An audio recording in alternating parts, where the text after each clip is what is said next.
Good Thursday afternoon. Thanks for joining us on Kare 11 News Now. I'm Chris Harapsky. Heads up if you head outside today. Have you seen this?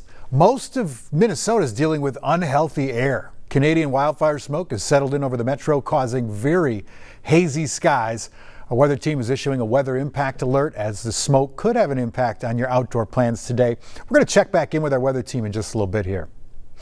New this afternoon, all 7 crew members and several passengers are out of the hospital after a Delta flight that hit extreme turbulence forced to land at MSP last night. That plane was on its way to Amsterdam when it hit rough skies over Wyoming, forcing it to land at MSP. Here's video of that plane landing in Minneapolis. You can see it immediately swarmed by emergency vehicles once it touches down there. Delta says it's operating a special flight this evening from MSP to Amsterdam for any of those customers that are still there. New this afternoon, we're hearing from a passenger who was on the plane shaken up by that turbulence. I watched a wine cart just get thrown into the air, and stuff is thrown everywhere. People lost phones, people were screaming. It was crazy. I felt the centrifugal force. I was off my seat for 30 seconds with the turbulence. We have a crew on this story today talking with an aviation expert about how rare this type of turbulence is. Make sure you tune in Kare 11 at 4, 5, and 6 for the very latest there. Today, St. Paul is still working to get its systems back online after a massive cyber attack forced several services into the dark. Trying to get those systems back up and running, the Minnesota National Guard. Our state is one of a handful with a fully operational cyber team in the Guard. And as Raya Katene reports, this team has years of training to prepare them for something like this. For nearly 2 centuries, the Minnesota National Guard has responded to disasters with boots on the ground. But one of its newest units is charged with responding to what some call invisible threats. Yeah, they are absolutely cyber soldiers. Roughly 40 cyber soldiers make up the Cyber Protection Team, which Lieutenant Colonel Brian Morgan says was formed in 2018. About 7 years later, the group has been deployed within Minnesota for the first time this week, responding to a cyber attack targeting St. Paul and its internal systems. As federal agencies, including the FBI, help the city investigate the threat, Morgan says the Guard's role looks a little different. It's much more focused on helping the city of St. Paul recover and helping their critical systems that need to be rebuilt, rebuilding those things, because it takes a lot of time, labor to do that, and a lot of technical expertise. Their work will be done, he says, once the city's critical services are back online and operating as normal. But when that will be is still unclear. Just want to be crystal clear. Meanwhile, the 911 service, emergency services, general police operations as a whole are operating just as they always have. St. Paul's police chief says the city's emergency operations have not been interrupted, although you will see some holdups on things like data requests and picking up property at police headquarters. As police and fire crews continue responding to emergencies across the city, the state's cyber soldiers may not have boots on the ground, but it is all hands on deck as the city tries to resolve an emergency of its own. The mayor of St. Paul declared a state of emergency for the city, so yeah, it's definitely an emergency. Raya Katene reporting there. Today we have new information on what led up to a 6-month-old baby dying of meningitis at his parents' home in Big Lake. A neighbor speaking out as the parents appear in court. They have not been charged criminally, but as Lauren Lemanchek reports, things took a bizarre turn when the parents faced the judge. It was very hard to witness this. Sherry Nadison has for years had suspicions the 9 children living next door were being neglected. They didn't play. They didn't go to school. They never left the home. Then last week, she watched police come to the house on a report that the youngest child, 6-month-old Gideon Mwangi, had died.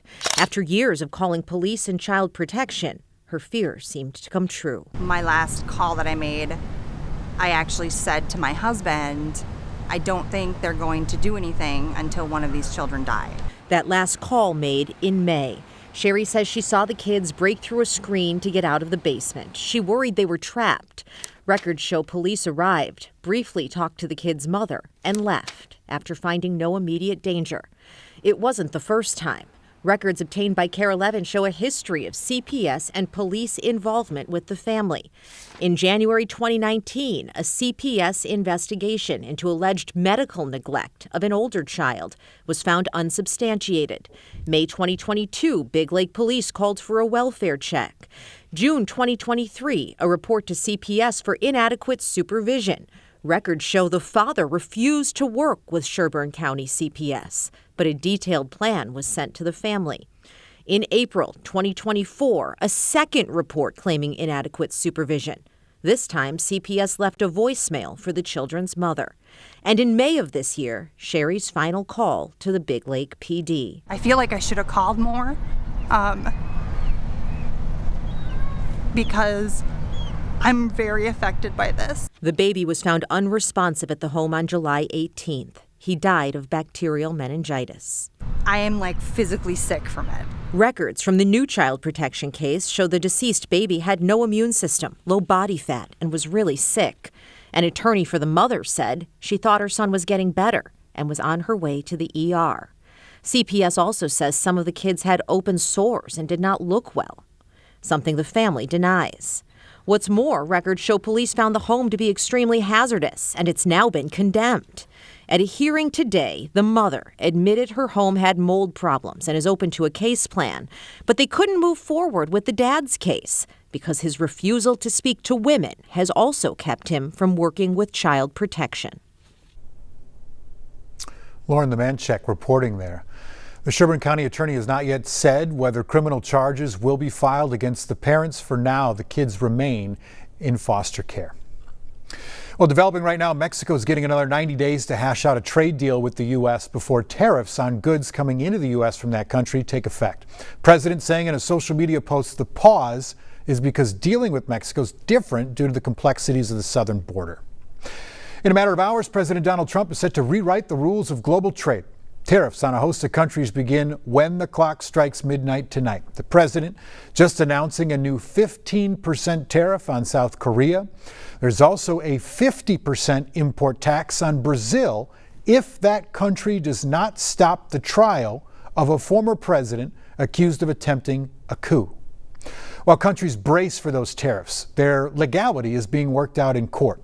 Today, the U.S. Court of Appeals heard arguments alleging the president overstepped his legal authority to impose many of those tariffs. That court is allowing the tariffs to stay in place while the case plays out. Happening on the other side of the world, President Trump's special envoy, Steve Witkoff, is in Israel today to address the humanitarian crisis in Gaza. Right now, some of the president's Republican allies and many Democrats are calling on him to expand food assistance to the enclave and put more pressure on the Israeli government to reach a ceasefire deal. NBC's Matt Bradley has more from Tel Aviv. Well, the news here today is that Steve Witkoff, President Donald Trump's special envoy to the Middle East, who also does a lot of work with Russia and Ukraine, he just arrived here and he's going to be doing meetings with Prime Minister Benjamin Netanyahu and other officials. This is actually a very interesting move because normally Mr. Witkoff doesn't come here unless there's some big deal in the offing, some ceasefire announcement that's about to be made or major advances in peace talks. Now we know that that is not the case, but it looks as though the Israelis have said that they will be pushing harder into the Gaza Strip now that those peace talks in Doha last week more or less have fallen apart. The situation in the Gaza Strip continues to be desperate. We just heard yesterday from officials there that at least 30 people were killed waiting in line for aid, and this is something that we're seeing on a regular basis. People dying in huge numbers trying to get food in order to stay alive. Now, we've also heard from Hebrew language media, from the Israeli media, that Mr. Witkoff might actually go into the Gaza Strip and visit one of the sites operated by the Gaza Humanitarian Foundation. This is a controversial U.S. and Israeli-backed group that has taken up the mantle of distributing so far a lot of the aid that has been getting into the Gaza Strip. And this is now the fourth day since the Israelis have really just slightly opened the spigot of aid coming into the Gaza Strip. They're allowing other countries to airdrop aid. They've been bringing hundreds of truckloads of aid into the Gaza Strip. But officials there say, and UN and aid agencies say, this isn't nearly enough, particularly to reverse the ravages of malnutrition on some of the youngest people, who so far make up more than half of about 150 dead from malnutrition ever since this war started. Matt Bradley, NBC News, Tel Aviv. Back at home, new today, Governor Tim Walz is endorsing Minneapolis Mayor Jacob Frey in the upcoming mayoral election. In a new statement, Walz calls Frey a partner he can trust to deliver progressive policies. Mayor Frey is going up against State Senator Omar Fateh, who won the city's DFL endorsement. New research out today about wake boats and their effect on lake ecosystems. The U of M research shows lake beds can be drastically disrupted when boats are not used in the proper depth of water, and that can lead to a host of problems in the water. Boats today are becoming bigger, heavier, more powerful. Try to stay in as deep a water as you can. If you're surfing, our data suggests you should be in 20 feet or greater. When lake bottom sediment is stirred up, the fine materials can get suspended in the water column and take a long time to settle back out. To be clear, these researchers aren't saying that you shouldn't take your boat out and go wake surfing. They just want you to be aware of the depth of the water that you're in. Heads up, students, millions of borrowers are about to see their student loan balances increase as part of a policy shift by the Trump administration. The change affects borrowers enrolled in the Saving on a Valuable Education plan. That's an income-driven repayment plan launched in 2023 under the Biden administration that offered lower monthly payments. Because of legal challenges, payments have been paused and balances have been frozen since last summer. But now, interest will be applied again starting tomorrow. The Department of Education says borrowers will still be able to be granted forbearance, which delays their monthly payments. It's also urging borrowers to switch into different income-driven repayment plans. Stick with us. We got more news and weather coming up after the break.